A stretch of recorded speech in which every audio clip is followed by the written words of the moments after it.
We've been waiting all day for the smoke to clear or at least climb out of the red zone, and we've sent meteorologist Jacob Morse outside. He's breathing that in, so let's start with him. Jacob.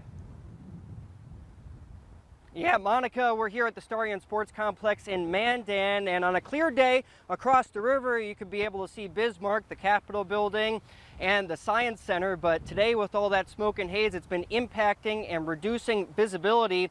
In fact, here in Mandan, as well as in Bismarck, they've delayed or canceled or moved any outdoor practices or activities because of that poor air quality. We are still in the unhealthy classification, and both districts, as well as other schools across the region, have policies in place for that AQI scale. It's a unitless scale that takes into account these tiny smoke particles that are transported into our region.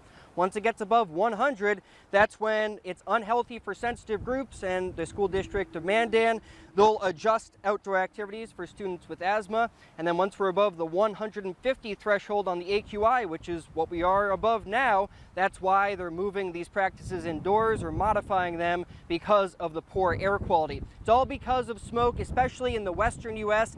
In the state of Idaho, sending a lot of that smoke our way. There's a specific wildfire just to the northeast of Boise, Idaho, that's over 100,000 acres in size and only at 2% containment.